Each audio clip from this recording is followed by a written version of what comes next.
Marcos Maidana, Adrien Broner. It's the last big fight of the year, the Alamo Dome, and it definitely lived up to the hype. I was telling everyone coming into this fight that this was Adrien Broner's test. You know, fans wanted him to fight Maidana. He took that fight. I give him the credit for taking that fight because he could have fought another person who just didn't match up. Coming into the fight, I had questions. I wanted to know if could Broner take Maidana's punch? Could Broner hurt Maidana? And if Broner does get hurt, what will he do? Will he fight back?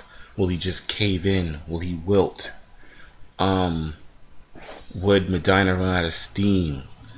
What I got was round one, Maidana just took it right to Broner right away and let him know who's the boss, who's the bigger guy, who's the stronger guy.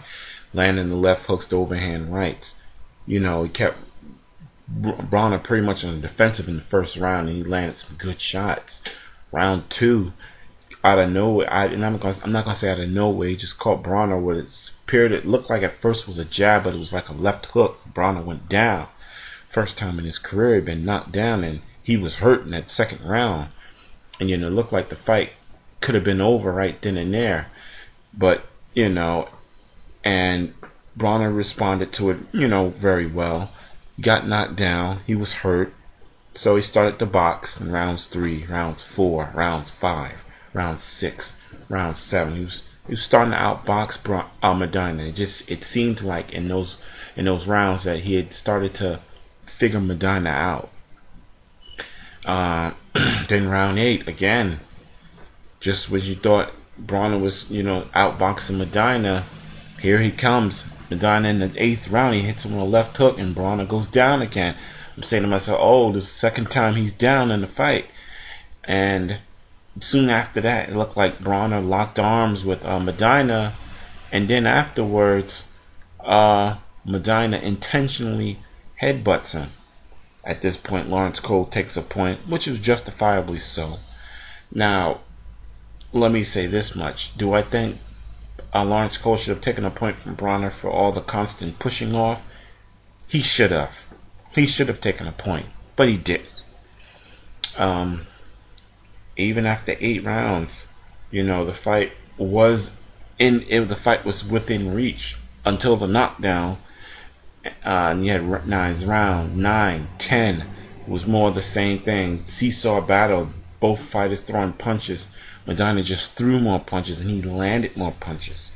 And then even in the 11th round, I just saw Maidana's facial expression in his legs. Broner had hurt Maidana in the 11th round, and I do give Maidana credit for admitting that he was hurt. But Broner just didn't throw enough punches. Maybe he just doesn't throw enough punches, or he just couldn't put it together to try to throw enough punches. And he had him hurt, but didn't take advantage of it. So therefore, the 12th round was another seesaw battle. Maidana wins the fight via split decision. Credit to Maidana for the fight. Credit to Broner for taking that fight. And they take it from there. Now, I think with this loss, Broner should maybe take some time off. Take 6 months off, come back. Maybe if he wants to get a rematch with Maidana, then you can get that rematch. Because he wasn't not like he was knocked out or anything like that. I think with this loss, like Al Bernstein was saying, maybe he could be a Nassim Hamed, or he could become a better fighter because he lost. He learned something, and come back even better the next time. Just like when Ray Leonard fought Duran. He fought Duran's fight, and the next fight he came back and fought his fight. So I think he can become a better fighter. Where does Maidana go from here? If there is no Broner rematch, maybe a fight in Argentina with Lucas Matisse. I know people would love to see that. Maybe Maidana can, fight Garcia, or he could fight Keith Thurman, or there's limitless possibilities for Marcos Maidana now, being that he does have a victory over Adrien Broner. And like I said, Broner just needs to take some time off, take a moment, you know, collect his head, because he ate a lot of right hands and left hooks. It looked like his jaw was a little puffed up, like maybe he got a broken jaw, or whatever the case may be. So he needs to just take a minute, and recollect himself, and maybe come back as a better fighter.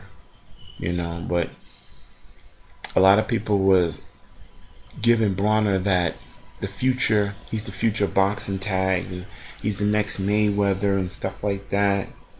Because he's adopted a lot of Mayweather's style, as far as with the shoulder roll and stuff like that. I think Adrien Broner just needs to go out and be Adrien Broner. Excuse me. I think that's what he needs to do. You can't be Mayweather. Mayweather is a defensive first fighter. He looks to hit and don't get hit, whereas Adrien Broner he's more offensive minded than Mayweather is.